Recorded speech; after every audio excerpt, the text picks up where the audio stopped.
Carol, please. Thanks, Brian. So I'm very pleased to be able to present our new findings from our project Making the Extra Years Count. Next slide, please. Yeah, next slide. So, no, back one.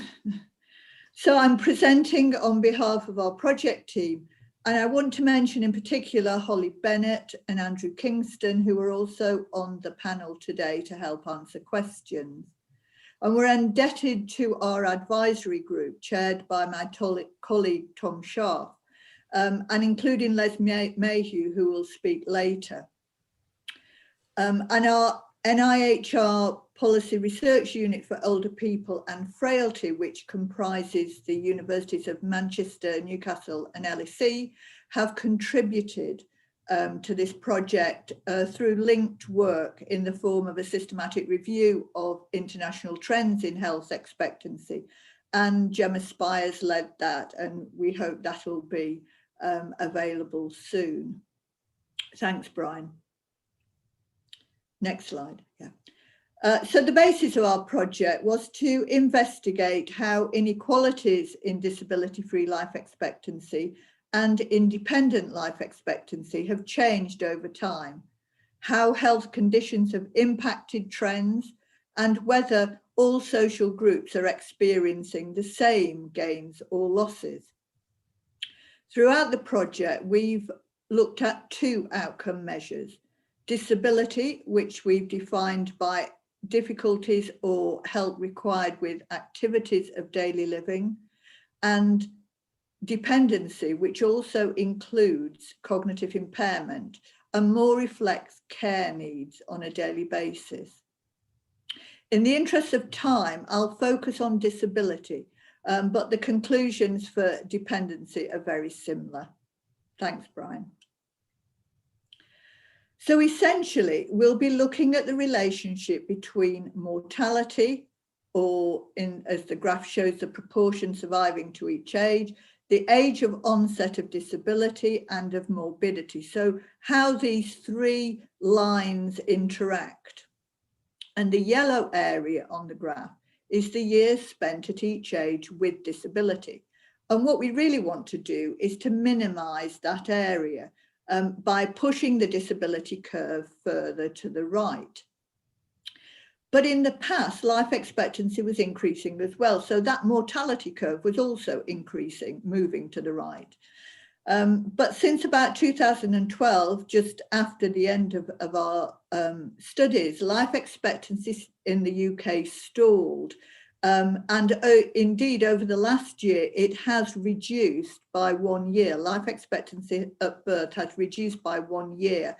And that was shown recently in a paper by Abuto et al. Thanks, Brian.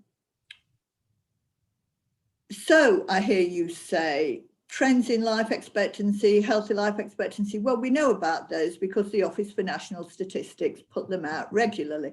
And indeed, we've just had another one that shows that inequalities in disability-free life expectancy now nationally are around 17 years. But the problem with their data is that it's cross-sectional and you can't explore the drivers of these trends. And so we're using longitudinal data from 2 generations of people aged 65 and over in 91 and 2011. And these form the unique cognitive function and aging studies. And these studies allow us to unpick which transitions are contributing to the changes in trends. So that the figure on the right-hand side shows you these possible transitions that are underpinning the disability-free life expectancy trends. So is it that people in 2011 are more or less likely to become disabled, more or less likely to recover, or more or less likely to die than in 91? And being able to differentiate whether the last state observed before death was a disability state or a disability-free state is important, because reducing mortality from a state of disability means a longer life with disability. So that'll be important for later. Next slide. So our project speaks directly to this industrial strategy challenge that Brian already mentioned, but it also speaks to the more recent levelling up agenda. Next, please. So I'm going to give you 4 messages to take away from our project, and I'll give them you now, and then I'll show you the data behind them. So we looked at inequalities by social deprivation, but I'm purposely in the messages using the same language that was in the Aging Grand Challenge of rich and poor. So first we found that inequalities widened over the 20-year period between 91 and 2011, and that was due to the richest having better transitions, better outcomes, reduced disability incidence, while the poorest experience longer lives with disabilities, so the worse transitions. So secondly, we found that some health conditions appeared to become less disabling, but that was only true for women. Thirdly, because we had 9 health conditions, we could look for the first time at how multiple health conditions impacted these trends. And the prevalence of those increased, but only for the poorest older people. And I'll show this didn't completely explain the widening inequalities, which we'd thought they would. And finally, probably the only piece of good news, there was evidence of reduced incidence of disability in women with multiple health conditions. So that bodes well for trying to increase disability-free life expectancy. Next slide, Brian. So I'm going to spend a bit more time on the first message. So this slide shows the widening inequalities between 91 and 2011, and I'll explain the graph. So if you look at the far left-hand side first of all, so these bars show disability-free life expectancy in green and the years with disability, DLE, in white. And so the whole bar shows life expectancy, and this is at age 65. And then it's for men and women, left and right, and 91 and 2011. So things to note, 3 things to note. First of all, in both men and women in 1991, there's relatively little difference in the gap between the years with disability or the years without free of disability, between the most and the least advantaged. The DFLE gap is only a year for men and under a year for women. So that's the first thing. The second thing is that life expectancy increased for all deprivation groups over this 20-year period. The bars in 2011 are a lot higher than the bars in 1991. But the gap in disability-free life expectancy increased considerably over that time and became over 2.5 years for men and over 3 years for women. And that was essentially because for the most advantaged men and women, almost all the gain in life expectancy was years free of disability. Thanks, Brian. Now, disability-free life expectancy is usually shown at a particular age, but of course it can be, it's there at any age. It's calculated, can be calculated at any age. So this graph on the left-hand side shows you 3 lines by age: life expectancy at each age, which is the solid line, the disability-free life expectancy, which is the broken line, and the years with disability, which is the dotted line. And in this, to try and represent a little better how these were changing over age, we developed a new statistic, which we call the DFLE 50%. And it is this turning point, the age at which the disability-free life expectancy and the years with disability, the DLE, cross. And so it's a turning point because before this age, the majority of years are spent free of disability, and after this age, the majority of years are spent with disability. And you can see here that for the most advantaged men in 91, this age was on average 79. Next slide.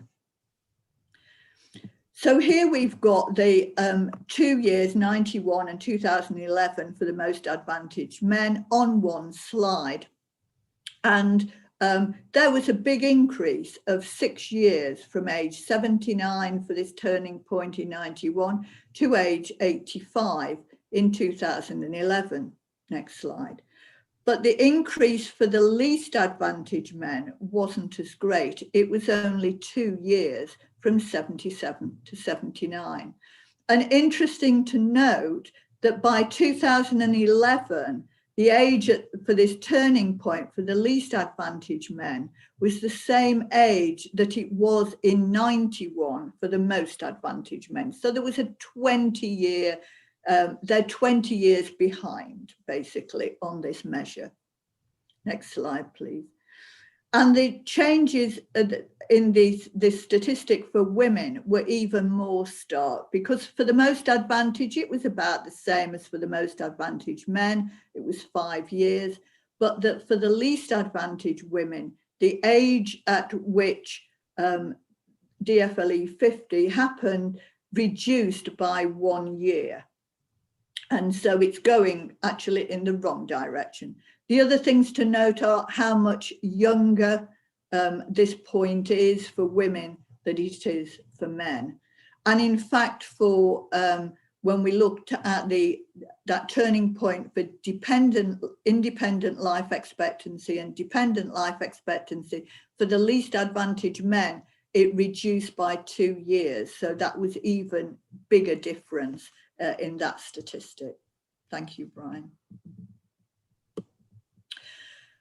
So what was driving the inequalities? I said that because we have we had longitudinal data, we could unpick these transitions, and what we found was that for the from the longitudinal data, the most advantaged men and women, there was a reduction in the risk of disability, in disability incidence, and the most advantaged men also saw an increase in the risk of recovery and a reduction in mortality from a disability-free state.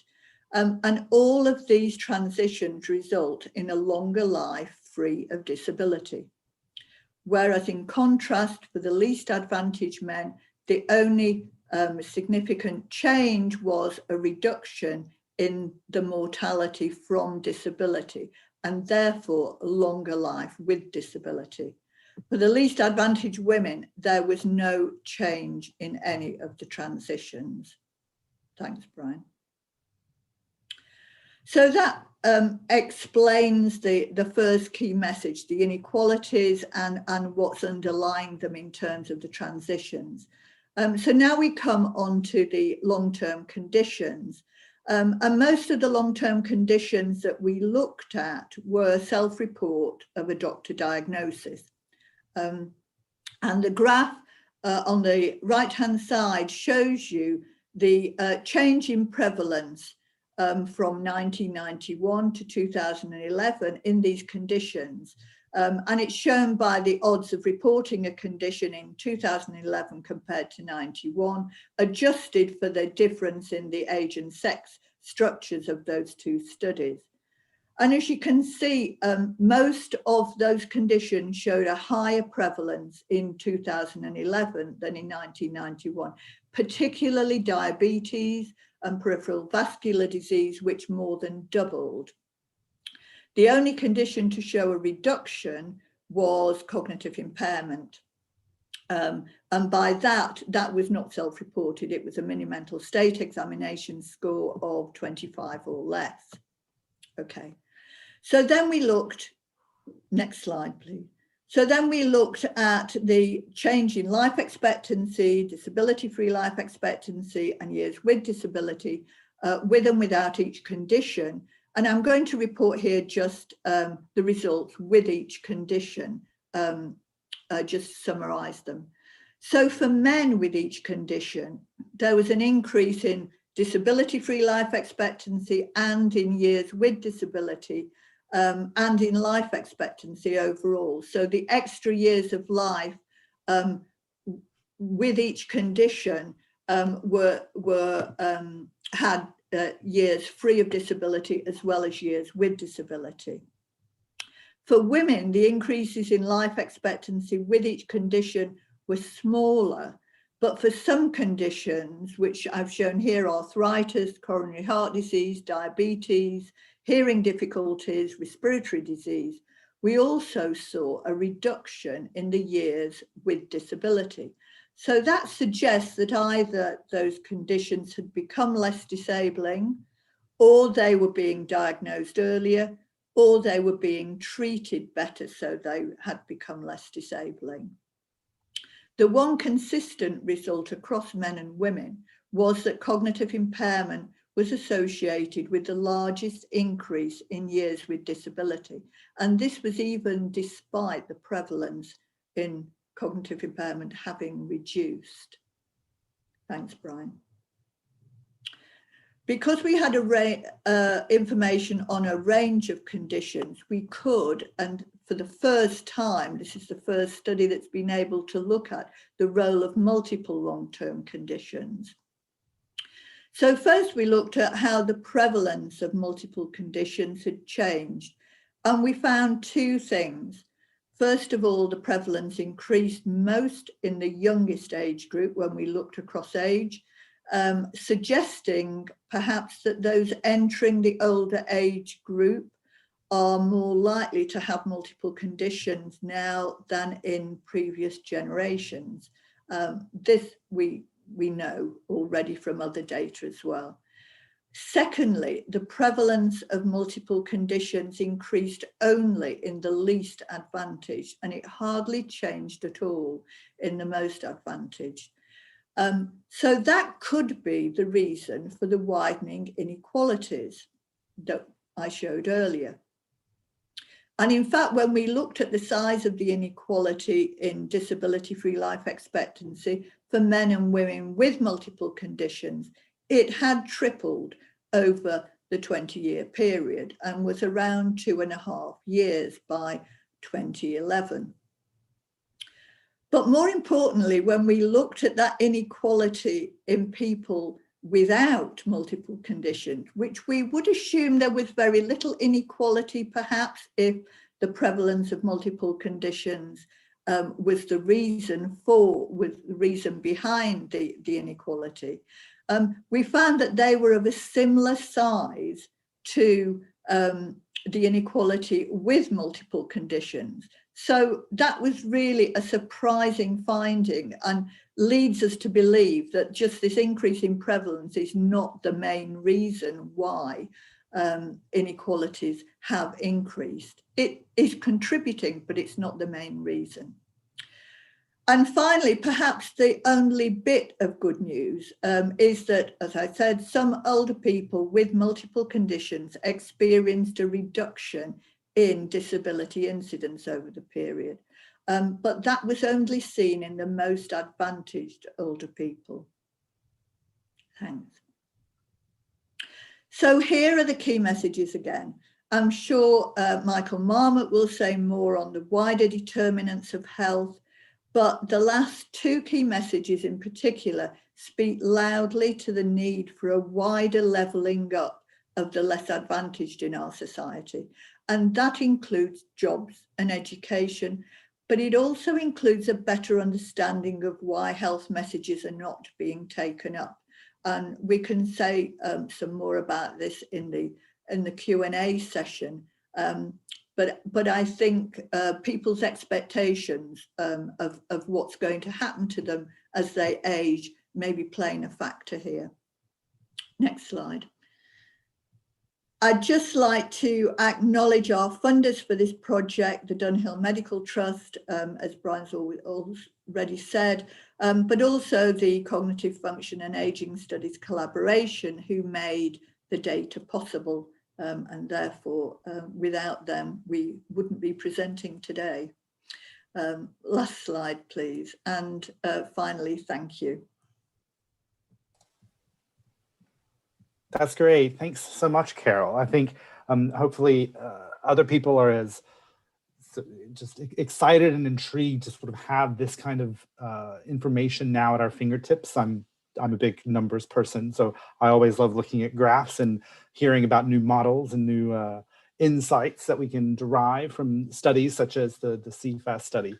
I'm sure there's going to be several more questions rolling in. As I said that, there was the numbers going up. So we'll turn to those later on in the webinar.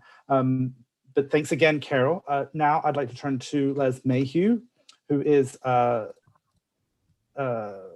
one of our more recent, joined more recently our staff at ILC, but he's been a friend of the organization for several years, and we've done lots of collaborative work with him. He is a professor, I think, of statistics, if I got that right, at Cass Business School, or what has been what's traditionally known as Cass Business School, and he's had a number of roles in the civil service over the years, including at the Treasury, and he is a member of the Royal Economic Society. So I know he's done work in this area, and he's going to give some of his thoughts on the findings from the research. So Les, over to you. Hi, can you hear me? Yep. Thanks, Carol, for a really excellent presentation, some really interesting findings from you and your team. And thank you, ILC, for inviting me to speak at this event. Now, the finding that the proportion of life spent in disability has remained about the same is not discouraging, because life expectancy has increased in that time, albeit it's now stalled. Now, what struck me about the research is there are multiple ways to read the results. And one of the takeaways for me is that men have bettered their position more than women, because they have more to gain by starting from a lower base. And by that, I mean the increase in disability-free life expectancy. It shows, for example, in my mind, that health advice has been working, and it's also been helped by lifestyle changes. So, for example, in 1991, men were more likely to have been lifelong smokers and worked in hazardous occupations. And so as they have gradually disappeared from view, so male health has improved. A further striking insight is that the difference in disability-free life expectancy tripled in the least and most deprived areas between 1991 and 2011. And I think Carol was absolutely right to emphasize that point. Now, what it also suggests, it seems to me, is that beneficial behavioral change has been much more obvious in the least deprived areas than in the most. And as a result, the most advantaged areas have progressed the fastest. Now, although the focus is on the 65 plus age group, it does not mean that ill health or disability is conditioned on reaching 65. And so it does mean that the wider significance of the results need careful interpretation. For example, the results don't tell us how many of these cohorts died before 65 or how they spent their final years in what condition of health. So today, I want to address my comments to the idea of progressing towards a more life course approach in the next phases of this kind of research. So, first point to make is that disability can start much earlier in life, long before 65. A key finding from my own studies is that you end up losing more years of health than you do of life the younger you are when you become disabled. This implies that policies that postpone the age of onset of disability can be hugely beneficial, because it squeezes this end of life period into a much smaller space. And I think that was emphasized in Carol's first or second slide. For example, a person in poor health is far less likely to be economically active. You consume more healthcare over the rest of your life course and are more likely to be dependent on welfare at some point. Now, we know that while more people are working longer beyond age 65, many cease economic activity long before for health reasons. There's little evidence, for example, that work span has responded pro rata to increases in life expectancy because activity rates have remained broadly at the same level virtually everywhere. So I conclude that work span is far more likely to respond to increases in health expectancy than it is to increase life expectancy. And in an aging population, people need to remain healthier for longer and be work enabled. So it makes a lot of sense to me that we address poor health or adverse lifestyles early, and therefore that should be where we might be, should be focusing in the future. Can I see the next slide, Brian, please? So thinking about this and where research may go to next raises some interesting issues. For example, what is the significance of an increasing gap between health and life expectancy? More health costs, certainly, but can we put a figure on it? Lots of data on how healthcare costs increase with age, but we should be drilling down to understand more about how it relates to work experience and to the conditions that Carol was talking about, but also to others. Secondly, can the gap be slowed or eliminated altogether? Is it inevitable that as we live longer, the gap grows rather than reduces, as in the case in this demographic? The data shows the biggest gaps in the poorest areas. What can we learn from better off areas? Apart from health costs, what are the wider impacts on welfare payments and the care economy? Something that I alluded to earlier and I'm sure will be discussed. These points are rarely considered altogether or to be part of the same issue. And the final, more sort of ethical point, I suppose, should we be prioritizing extending life over extending health? Today's research findings could be construed in that light. Next slide, please. Here's a small sample of English districts showing variations in life, health, and work span. I've measured these from age 20 rather than from 65. The vertical axis shows the expected ages you cease economic activity, your economically inactive healthy years, and your final unhealthy years. So the height of the column is the same as your expected age of death. The dotted line is state pension age, so you'll be able to judge whether the average male, in this case males, is in good or bad health on reaching state pension age in each of the illustrative areas shown. As is seen, there's very large variation.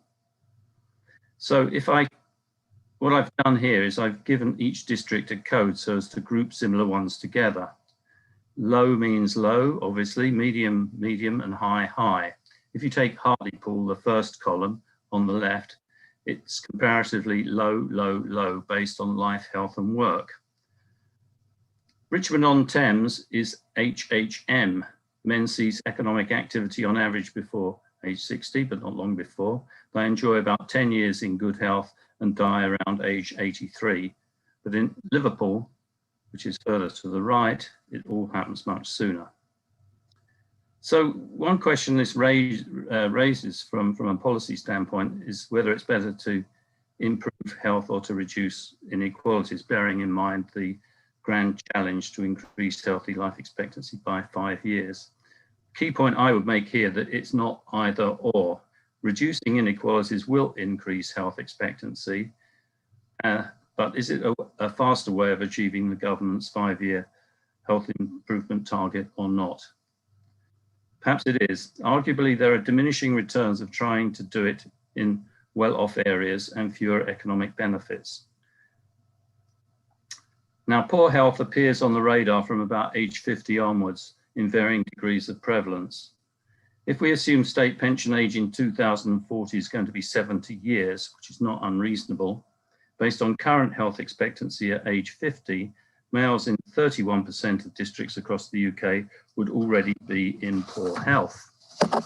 For women, life expectancy is higher, but so too is the gap with healthy life expectancy.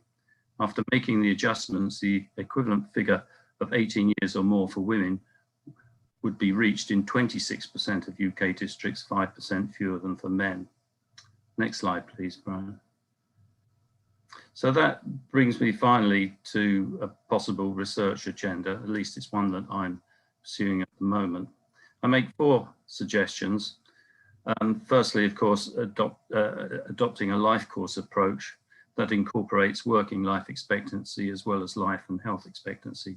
By the way, I'm using health expectancy and disability-free life expectancy in the same context. So we can link each of those quantities to each other. Secondly, I suggest we also need an accounting framework that combines health and work data, labour force data, with economic variables such as GDP embedded in that framework, so that we can work out what the fiscal consequences are of improving health, longer lives and longer work span. I also would like to see a kind of what if capacity, so that we can test different scenarios and their fiscal and economic effects. For example, estimating the impact of a 1-year improvement or decline in health expectancy. So I guess my final point is that whenever we look at inequalities today, we're faced with a blizzard of statistics, and it's really difficult to know what to make of them. So my final challenge is whether we can devise a simple summary measure that speaks to the cost of inequalities. And I think there is a possible way to do this. Finally, let me again congratulate Carol and her team again for her work, and say that it's been a pleasure to work with her and discuss these issues over the years. Thank you. Great, thanks for that, Les. Really stimulating as always. For those who may not be familiar with my work, I'm very interested in sort of employment in later life and these labor market issues. So you certainly struck an interesting point from my perspective. It piqued my curiosity. The next speaker that we were to have is Sir Michael Marmot. He's been unable to join us today, but has provided a video for us that I will move on to play shortly. If you don't know his work, I mean, he's been one of the sort of pioneers around understanding social determinants of health, and his career has provided lots of information and guidance and evidence on policy for the UK government, for the European Union, and in various international organizations like the WHO. He's very passionate about inequalities and health inequalities, which I'm sure you will hear and see in this video from him.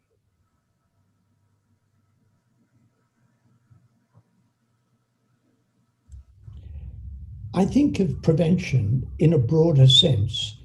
Normally, preventative services are conceived as what an individual practitioner does with an individual patient, advice about diet, smoking, mobility, and the like. I'm much more concerned with the social determinants of health, which is about preventing illness and disability and death. But it's not what we usually think of as preventative services. So let's look at what's happened in the last decade. I know Carol Jagger's report took us up to 2011, but from then, from 2011 to 2019, in the report that I published in February 2020, the Marmot Review, 10 years on, what we noted was a stalling of the improvement in life expectancy. So what had gone on for 2 decades, in fact, for something like 10 decades, up to 2010, 11, in the decade after 2010, that improvement in life expectancy stalled. Second, if we look at disability-free life expectancy, it got worse. In other words, people were spending more time with disability. And we know that it affected old people particularly. And then when we look at inequalities, we see a very clear social gradient, not just in life expectancy, but in disability-free life expectancy. It means that the more deprived people are, the longer they spend in disability. They have shorter lives, but they spend more of it in disability. If you look between the 95th centile on the deprivation score, in other words, the best of 5% from the top, and the 5% from the bottom, the most deprived, people at the top live about 12 years of their lives on average with disability. People at the bottom and the most deprived live about 20 years of those shorter lives on average with disability.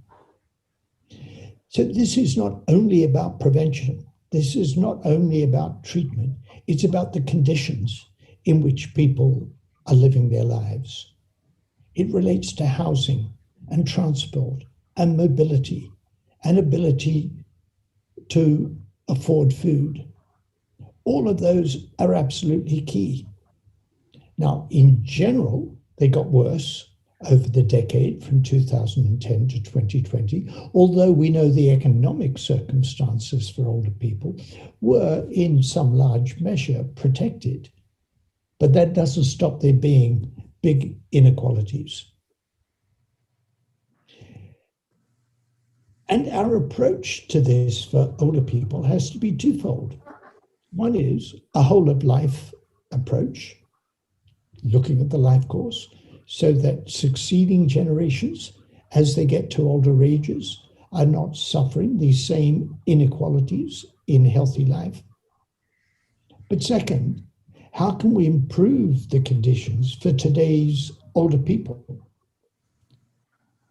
How can we deal with issues of social isolation and loneliness, of fear of crime, of problems with housing, of difficulty affording healthy food, of fuel poverty, all of those issues that affect the health and well-being of older people ought to be a matter of urgency.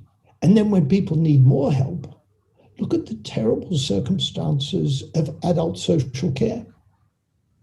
Between 2010 and 2019, if you look at spending on adult social care by level of deprivation in which local authorities are located, in the least deprived, 20%, spending on adult social care went down by about 3%. And in the most deprived, it went down by about 16%. The greater the deprivation, the greater the reduction in adult social care. Essentially, these funding decisions were saying, if you're poor and old, we're going to spend less on making your life comfortable than if you're not poor and old. That could be reversed. It doesn't have to be like that. So that's how I approach the issue of prevention in older people, to deal with the social determinants of health that lead to these social gradients, not just in length of life, but in quality of life. And we can do it. And not only can we do it, there ought to be a moral imperative to do it right now.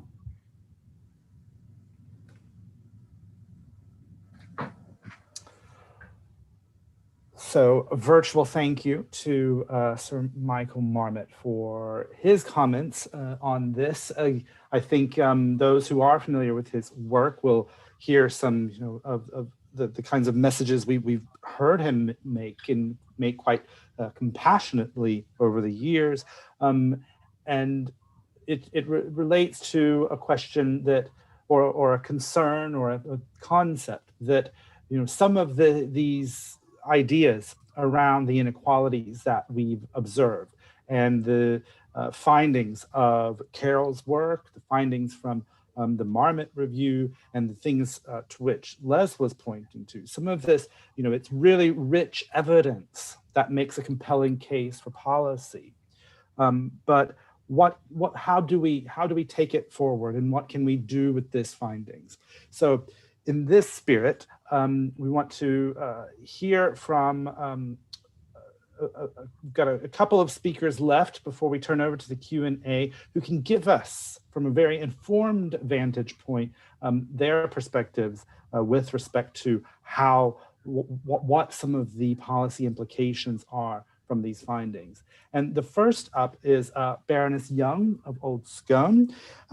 She is a member of the House of Lords and has been, she has interest in some other huge transformative challenges that we face in the 21st century around environment and climate change, and has also been engaged at a very executive level with various NHS healthcare groups in Scotland and London, and involved with the Care Quality Commission. So Baroness Young, over to you to give us your thoughts. Thank you. Well, thank you very much, Carol, for your presentation of the data and your findings. I'm really bringing together my experience from the House of Lords Science and Technology Committee on Healthy Aging, but also as a former Chief Executive of Diabetes UK and the founder chairman of the Care Quality Commission. I'll tell you an interesting and funny story about the House of Lords Healthy Aging inquiry. We had a panel of elderly people that we used as a sounding board, and we all chuckled greatly that in fact they were younger than the members of the House of Lords Healthy Aging Committee, which says something about our upper house, but anyway. We looked at the experience that Michael Marmot's talked about in terms of what's happened since Carol's figures of 2011, because there is no doubt about it, things have got worse rather than better. Though there's been an increase in life expectancy, that has slowed in the last decade, and healthy life expectancy has slowed even faster, so that the proportion of life spent in good health has decreased, in particular for women. It's now at 79.5% of their life for men that they can expect to be healthy, and 76.7% for women. And so that's not good news.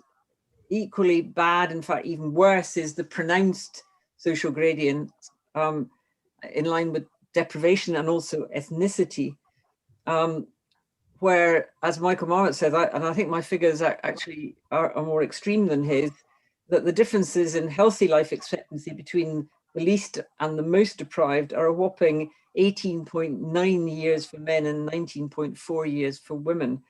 And we've seen that deprivation and ethnicity impact work out day by day in the COVID outbreak.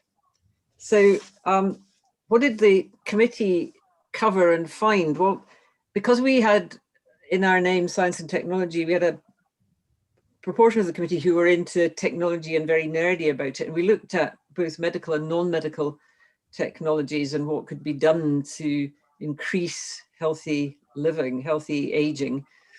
And there are, no doubt about it, some drugs emerging that are aimed at tackling the underlying processes of aging, things like hoovering up senescent cells. But I wouldn't hold my breath on these because that is kind of shut in the stable door after the horse has bolted. But we did make a recommendation that said there should be more research on the aging process rather than on individual medical conditions in the elderly. And also that there should be more over 65-year-olds in clinical trials for the future. And we discovered that in the early stages of COVID as well, that if you don't put the very people who are most susceptible into your clinical trials, you'll never find out what medical advances are doing for them. We also looked at non-medical technologies, particularly digitally based products and services, but just looking at the kind of fairly basic non-medical technologies, things like alarm systems, fall recognition systems, all of those sorts of things. Most of those don't get picked up at the moment. They don't get taken up, even the existing technologies. So with super duper new robots and digital surveillance, the question would be, would they be taken up? And particularly, would there be an increased deprivation gradient in access to fairly new technology? So that the poorest and least deprived would be, most deprived would be unlikely to get access to them, and it would increase that gradient. But basically, we came to the same conclusions as Michael Marmot, that deprivation and the correlation between ethnicity and deprivation was a major root cause. And we came up with some policy implications. I was quite surprised at Carol's finding that the multimorbidity was not a correlated cause. That's very interesting, but that does help actually, because then that can mean that you can focus on the deprivation basis.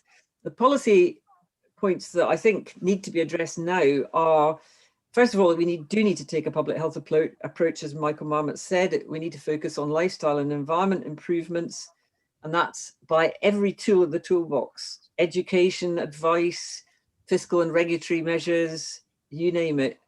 It's got to be absolutely using every trick in the trade. And I do worry that at this stage, and we may hear from Public Health England, that the idea that we move away from Public Health England being about that public health approach and more towards a disease control approach is really bad news and sends us back in time. The second policy implication I think we've got is that we need wider policy change to tackle these social and economic determinants of poverty eradication, education, jobs, housing. We need a cross-government strategy. At the moment, the government's got this target for the Age and Society Grand Challenge of 5 more healthy years by 2035, but it hasn't actually got a process for getting work across government to be coordinated to tackle those.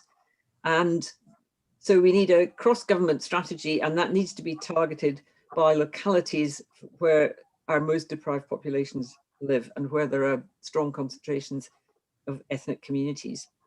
So I'm absolutely with Marmot, but I'm not so with him about some of the things that we might do for folk who are already living unhealthily in age. I mean, we obviously need to give them as much support as we can and get the social care system to work for them, but we should not fail to recognise that these are sticking plasters for the more basic and fundamental changes in society that we need. Starting early became abundantly clear. It's got to be a life course thing. And I would say that my last policy proposition is that the government needs to reset its Ageing Society Grand Challenge of 5 more healthy years by 2035, because it ain't going to make it. I was fascinated by Les's point of can one track the economic impact of a 1-year improvement in health? Because I think until we get to a point where other government departments recognise the impact on society, on the economy, and our position in the world of having an increasing number of people consuming huge amounts of resource in ill health and in longer and longer old age lived unhealthily, is not a great way to move forward in brave new Britain.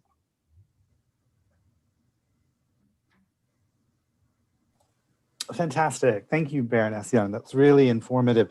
I'm a big fan of some of these recommendations you've made, and I think they're going to feature quite prominently in the discussion. I know that some of the questions that have been put into the Q&A touch on those. I'm just checking with my colleagues, we were meant to have a response from, Professor Sir Moore Gray from Oxford, but he's been unable to join us. So I'm going to move straight on to introduce Dr. Alice Giles, who is Joint Associate Director for Healthy Aging with Public Health England. This is a joint position that she has with the Center for Aging Better, an ILC partner. And she's going to give this perspective on sort of the advocacy strategy work that's being done around healthy aging, and she has an illustrious career working on just this within the voluntary sector and Department for Health and Social Care and the NHS. So Alison, over to you. Golly, thank you, Brian, for the introduction and for inviting me to speak today. As you've said, my role is a joint role between Public Health England and the Centre for Aging Better. The Centre for Aging Better is a charity, and it's one of the government's What Works centres. And as Brian says, we're one of the ILC's partners. I'm sort of wearing both hats, but some of the comments are more attributable, I would say, to the Centre for Ageing Better, because obviously it's difficult at the moment in Public Health England because we are being disbanded, and it's not yet clear quite where the health improvement side of things is going to end up. So watch this space. But what both organisations have in common is the government's Ageing Society Grand Challenge goal, which we've heard a bit about today. So extending the average disability-free life expectancy at birth by 5 years. So today, a child can expect to live to age 63 on average before the onset of a preventable disability. So we want to see that average extended to 68 years. But more importantly, and what the focus of today has really been about, is that we want to close the gap in that disability-free life expectancy at birth between the richest and the poorest. So right now, and the figures that Carol alluded to from ONS released this week, a child born today in an area of high deprivation can expect to spend only around 52 years in good health before they would report a disability. And that compares to a figure of about 70 years for a child born today into an affluent area. So it's a massive gap in disability-free life expectancy that we're seeking to close. And it's not that we want, we would like everybody's disability-free life expectancy to extend, but really we've got a lot of work to do to bring the bottom up. And why does the gap matter? Well, I think Les talked about this, because becoming disabled by a preventable long-term health condition in your 50s means that you might not be able to stay in work. And that not only impacts on your mental well-being and your quality of life and your sense of meaning and purpose, but it also impacts on your ability to save for your retirement. So you face potentially a long life with very little financial security. And also, having a disabling health condition might make you dependent on friends and family for support for your day-to-day needs. And that has a knock-on effect on their circumstances too. And we know that unpaid carers quite often have to reduce their own employment hours or leave employment to provide that care. So there is a knock-on effect to society if we allow this situation to continue. And I think one of the questions we were posed as panelists was whether we think that the data, the trends that Carol has exposed through her analysis appear to be continuing. And I think we've answered that through the ONS figures released this week, which show that that disability-free life expectancy gap is increasing between the richest and poorest. And the COVID pandemic has made this gap ever more visible, and it's put it under a wider gaze than ever before, with the public now being confronted every day with statistics about which groups in society are faring the least well, both from the direct impacts of the pandemic, but also from the indirect impacts. So I think there's more of a public discourse about why certain groups are faring less well, and that's certainly coming to the fore. And certain parts of our political establishment are highlighting the urgent need to address these health inequalities. So last year, the all-party parliamentary group on longevity, chaired by Lord Filkin, set out its asks of government, of businesses, and of civic society to extend healthy life expectancy. And more recently, as Baroness Young has talked about, the House of Lords Science and Technology Committee published its excellent report calling on more cross-government action to promote healthy ageing and to address the disparities in how we age. And I can commend both reports to you if you've not read them. But worryingly, as Brian said, there's uncertainty now about whether the government will even retain its Ageing Society Grand Challenge target, let alone put more energy behind it, as the House of Lords have called for. So we're in a very uncertain place at the moment. I thought Carol's research was really interesting because it's highlighted that it isn't the presence or absence of a long-term condition, or even multiple long-term conditions, that is explaining the gap in disability-free life expectancy. And I think this points to several possible explanations that probably combine together. And they include the differences in how well people are able to manage their health condition. It points to differences in people's expectations and the use of the healthcare system, and therefore what support they actively seek out to manage a health condition, or whether they just accept their lot or think it's just part of aging. And also it points to differences in the access that people are given to treatment and to support to manage their health conditions. The more affluent in society have greater health literacy, so they understand more about health and how to manage conditions. They have greater agency to act, and they are more likely to expect and therefore to seek out treatment and support. And sadly, it seems that the medical profession may be more likely to help you if you fit a certain mold. So it's a sort of double-edged sword, double whammy there. And a paper published in The Lancet this January came to the devastating conclusion that Black and minority ethnic populations, who are often amongst our most deprived populations, have poor experiences of primary care and receive insufficient support from local services, as well as having low self-confidence in managing their own health compared with the white British group. And we've got to improve that situation, and we've got to support all parts of society to make sure that they get access to the treatment and support that they need, so that with the onset of a health condition, they are supported to manage it so that it doesn't become disabling. But we also need to remember that it's the environment that disables us, not the health condition. What we know from both, and Carol and Michael have both touched on this, is that the more affluent in society face fewer barriers to managing the social conditions that determine their health. They can afford better housing and warmer homes. They can afford the aids and adaptations that will facilitate a good life with a long-term health condition, so that they're not disabled by it. And in general, they'll be employed in industries that are better equipped to make workplace adaptations, so that even if they have a health condition, they're still able to remain in work and they're not disabled to the point that they would have to leave work.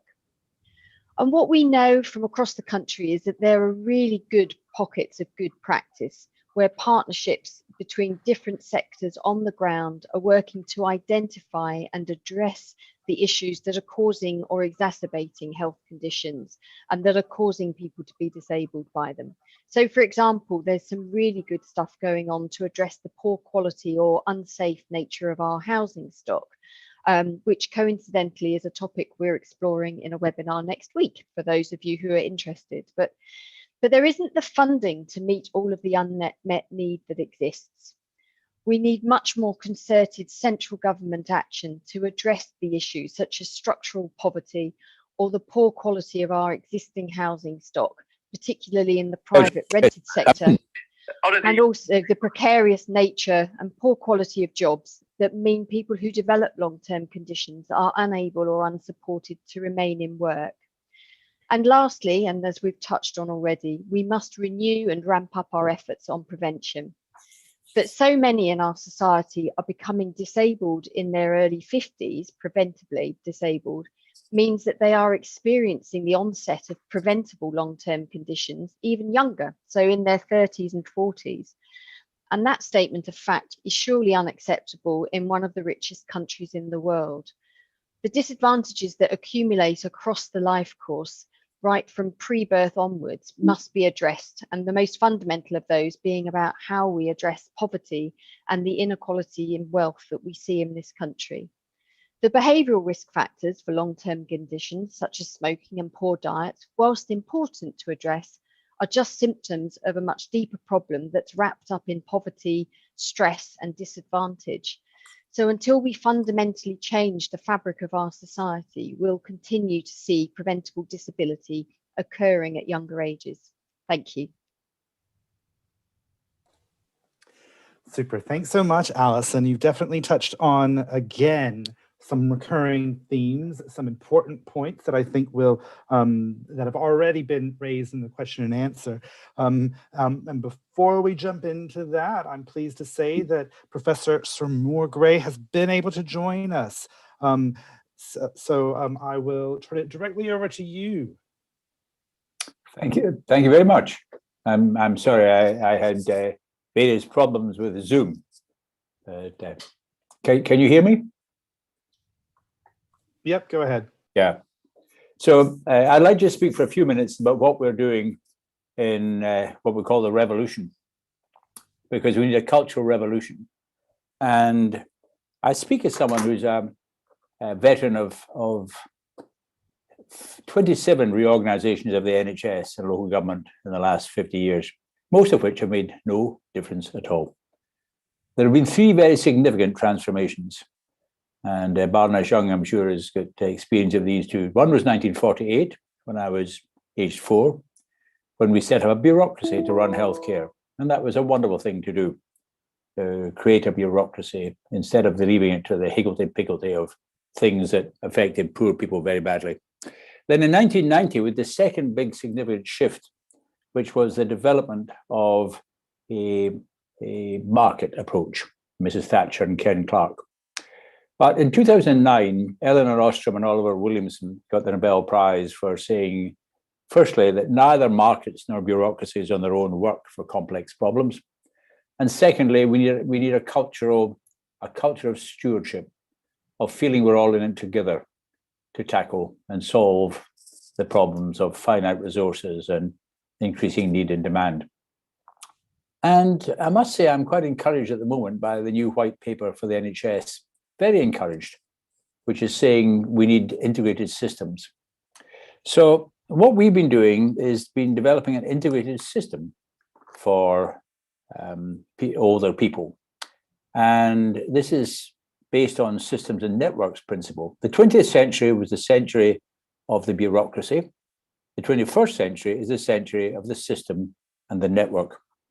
And it also requires culture change. I just thought, if I could just show you a couple of pictures, I won't take much time, but if I could just show you a couple of pictures, because Wittgenstein said that every idea is a picture. Could someone let me share the screen? Is that possible? So we started off with the concept of a system. A system is a set of activities with a common set of objectives. The aim is to increase health span and to compress morbidity. And I've been very influenced by the work of Carol's wonderful team in Newcastle. And Peter Gore spoke beautifully today, Carol, at our, we do a couple of hundred people from the different, we've got about 20 million of the population now covered by people working to a common system specification. And Peter Gore spoke very well. Let me just show you this, if I may. So, let me,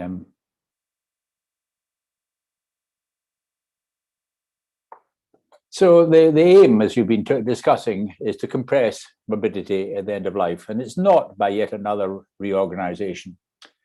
It's by a system. And here are the objectives for the system that people have signed up to. And I say we've now got about 20 million of the population.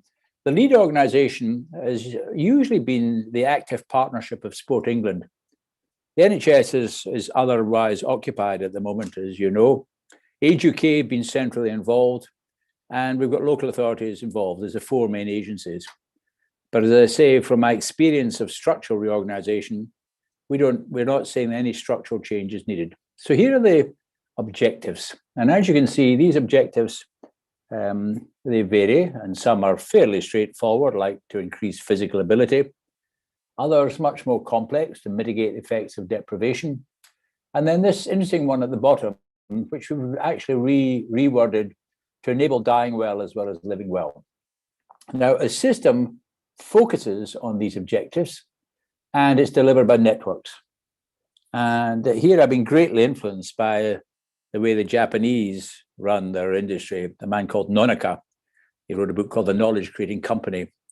And the idea is you have a network floating beside bureaucracies. You don't try to change the bureaucracies, you respect the bureaucracies when it comes to employing staff or procuring equipment or whatever. You need bureaucracies for linear tasks, but you need a network.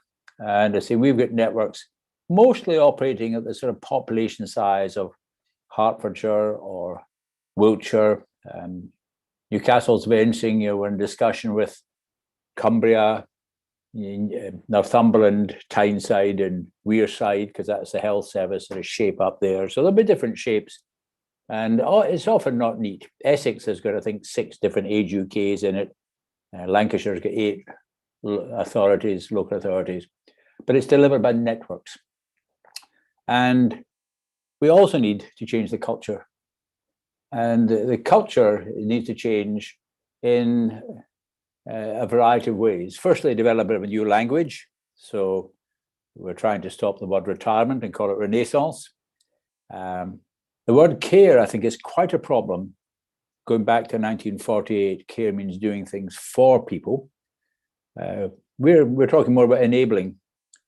I quite like the word coaching. A coach helps someone close the gap between potential and performance. Then we have a learning program for older people, and we're planning to deliver this through GP information systems. We have a pilot started in London to do that. And that, of course, will mean we have to get people online. But they were discussing this for the telephone 50 years ago. So this will happen. And one of the interesting issues here is thinking of physical, cognitive, and emotional well-being and activity. And this concept of strength of purpose, very nicely described by Camilla Cavendish in her book, Extra Time. So it's a very brief summary of what we're trying to do in the Living Longer Better network. We're floating beside the bureaucracies. We're operating at the level of about 1 million population and then down to a level of about 30 to 50,000 population, much more local patches. There is the national question, of course, that needs to be tackled. And we're just suggesting, well, maybe the chair of Age UK would like to meet the chair of Sport England, or the chair of Sport England should try to bring together the Minister for Social Care and the Minister in DCMS responsible for activity. But I think this is, in a way, a guerrilla revolution, that it's taking place at the level of populations of about 500,000 to 1 million. And I'd be very interested to speak to people from that type of population about would they like to join and help us with the revolution. So I think that's enough from me. I'm sorry that I had a problem getting in earlier, but very pleased to enter into discussion now. So I'll just stop sharing. Fantastic. No problem at all. It's so good that you were able to get in the end and join us. I'll start sharing this again. And we're going to now go into our Q&A session. So bringing in all of those who've made contributions to the webinar so far. In addition to Holly Bennett and Andrew Kingston, who are both members of the Newcastle team, who've done a lot of the very challenging work dealing with the data and crunching out all of the papers and reports they've done. I want to start, perhaps, if I may. We've got about a quarter of an hour left to discuss. And one of the themes I'm seeing in some of the question and answer is around the role of the individual, maybe I'll say. The role of individual attitudes, the role of individual perceptions.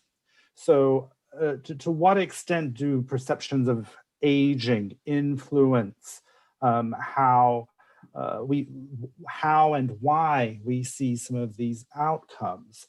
Could that be in the context of sort of an internalized approach to taking unhealthy behaviors?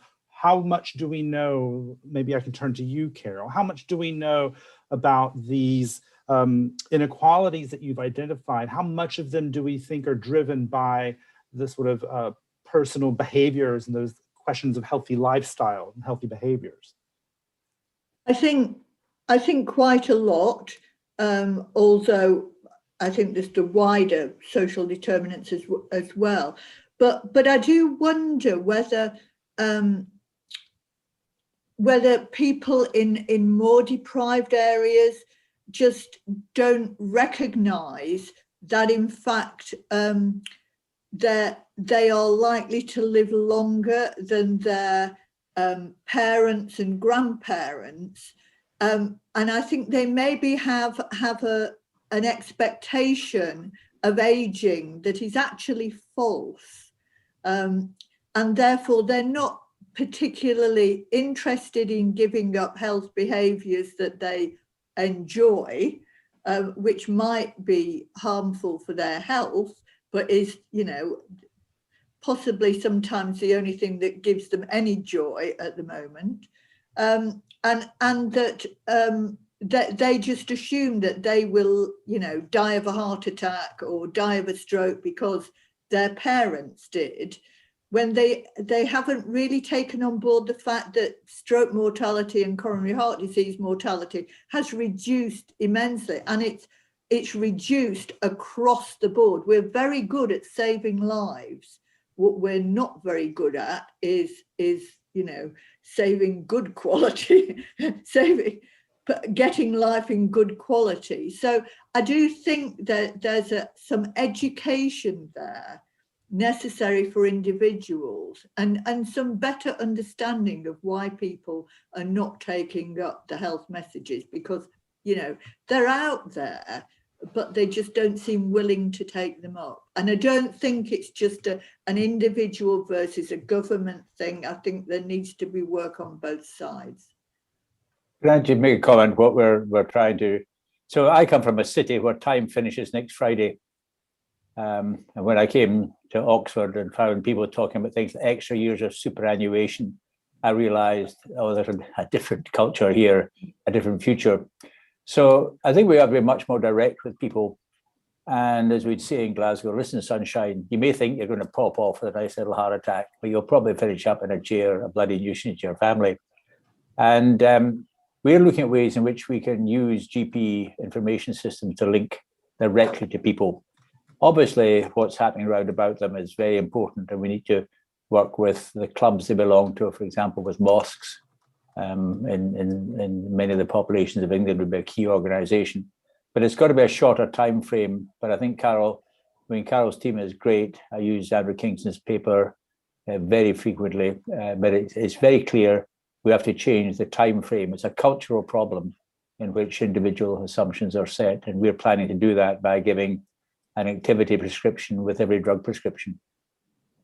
And I would just add, I think a couple of comments have gone in about, health behaviours being just one part. And actually, I think what we're trying to move away from is this assumption that if we give people the messages, they will be able to act. It's much more complicated and interwoven with people's circumstances, the stress in which they live their lives, the poverty that they face, and the decision making that they therefore feel able to make. So I'm not dismissing the importance of personal responsibility and the role that behaviours play in the onset of conditions, but it would be very simplistic to assume that if we got everybody to give up smoking tomorrow and to stick within government alcohol guidelines, that all of these problems would go away. And we do see the paradox that wealthier populations consume more alcohol, but it's the poorer populations that suffer more alcohol-related disease, because there is more going on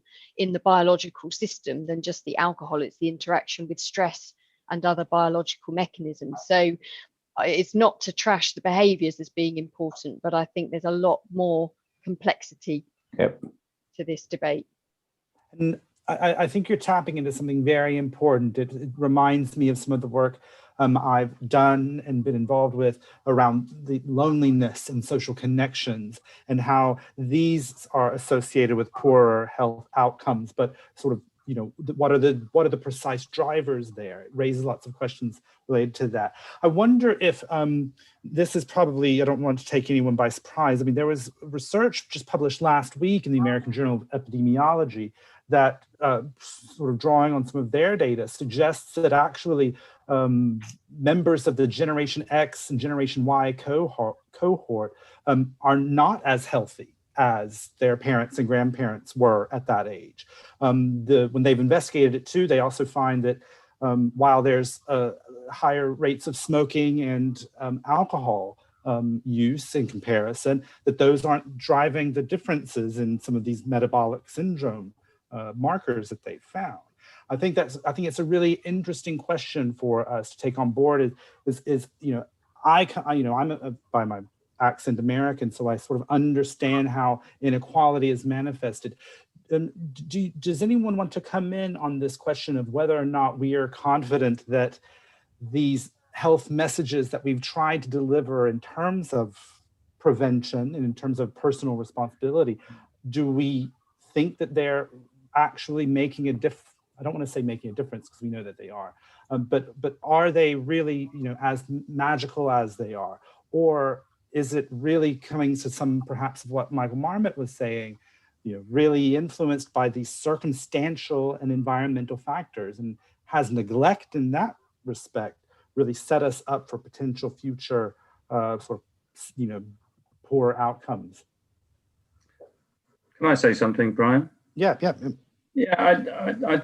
I'm a fan and advocate of the, it's your life to choose.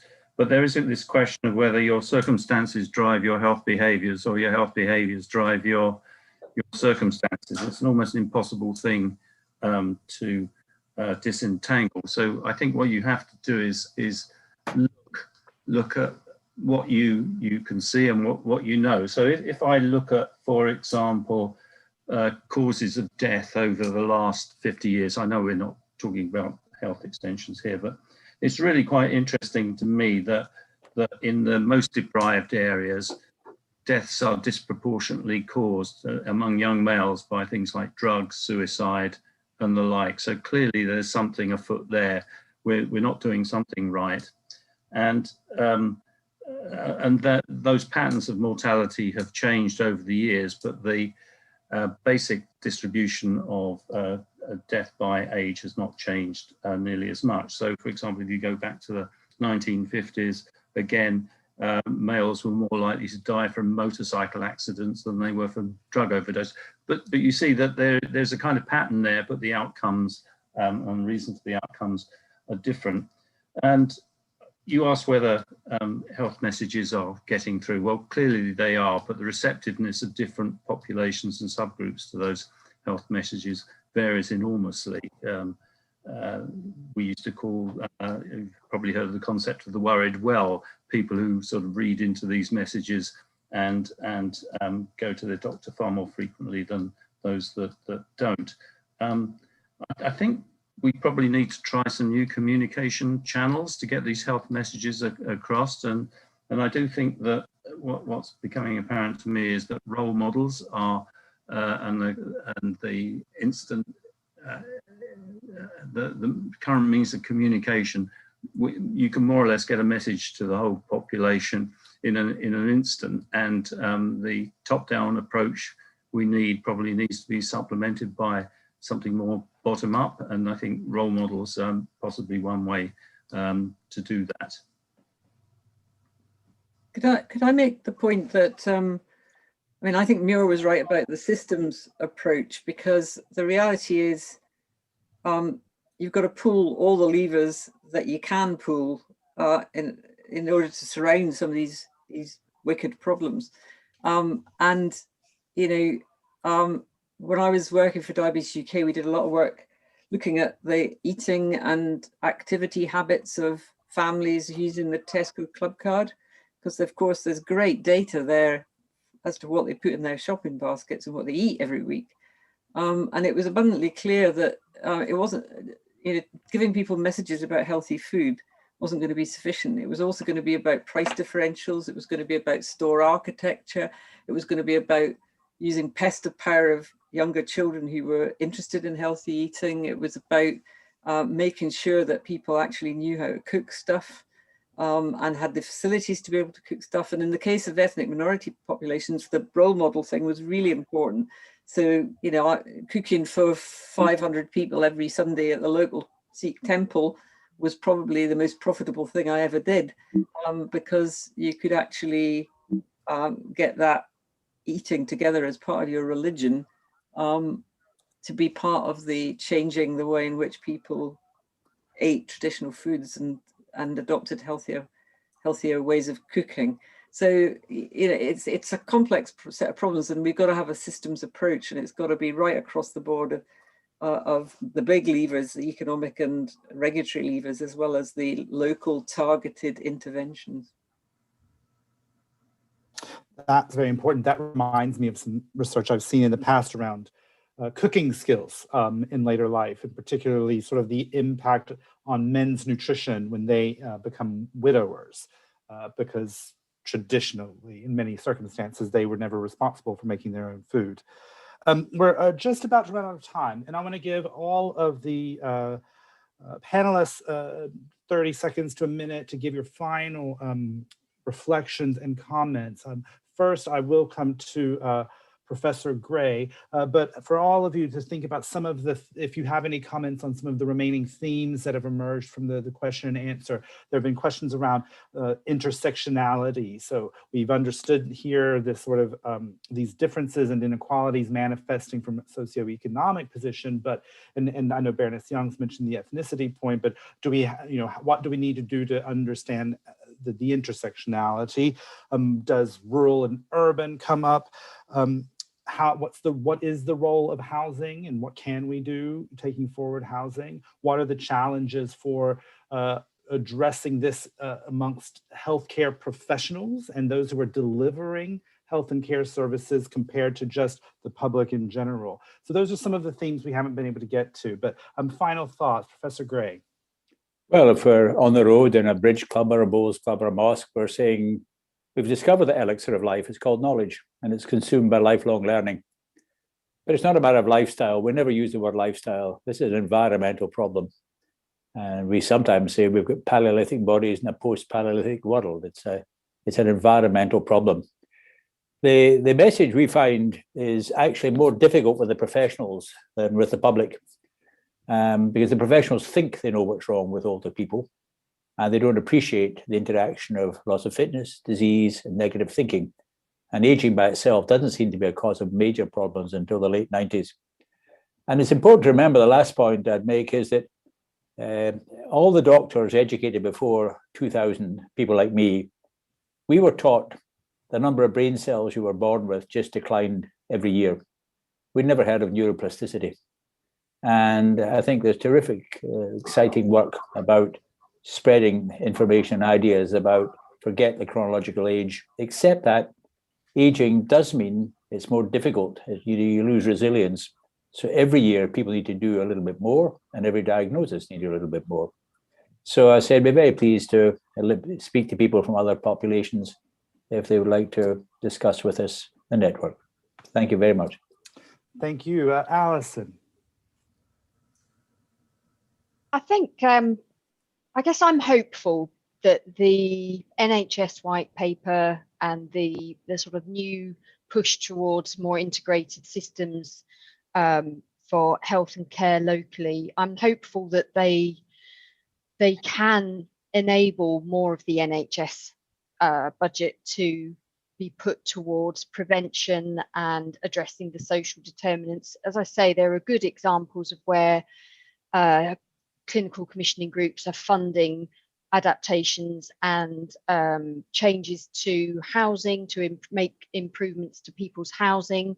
So, I think there are things happening, and that's not to say it's going to be easy or straightforward, but I sort of feel quite optimistic about that. And then also speaking directly to Carol's research, actually the immediate focus has got to be on improving health literacy amongst people who develop long-term conditions, and as Muir says, educating the health professionals to make sure that they are not being inherently ageist, racist, or any of the other isms that are impacting on certain populations and meaning they're not getting the care and support that they deserve and should expect.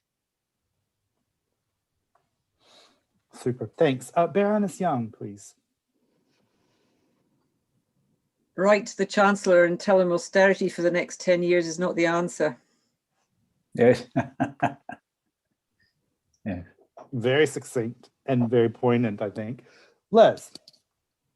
Yeah, I would emphasize, health for all, and for us to remember that not all ways of improving health are written into health or social care budgets or into public health budgets. It's a much wider phenomenon, and as people have said, just improving housing can make a huge difference in giving people proper quality, high quality places to live is one big step forward, as we learnt in the 19th century when house building took off. But the other point I'd make is this life course approach and the case for early intervention. You do end up losing more years of health than you do of life the younger you are when you become disabled.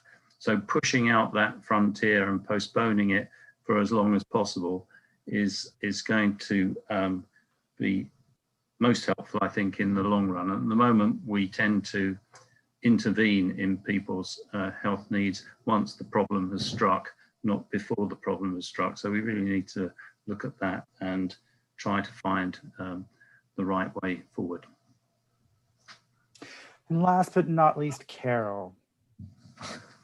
So we've heard a lot in the Q&A about individuals, and so I think I'll be my usual controversial self and say that the government have to be brave, and the new integrated systems have to be properly, not only properly funded, but have to be funded in such a way that they identify the extra money needed for more deprived areas based on healthy life expectancy and not just on life expectancy, because in the past the resource allocation formula was on the basis of life expectancy differences, and those are just not as big as the healthy life expectancy differences.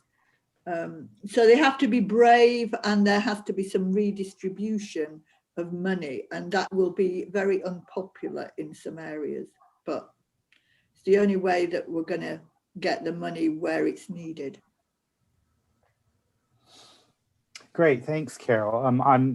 I'm definitely an advocate for policy and government bodies doing their jobs.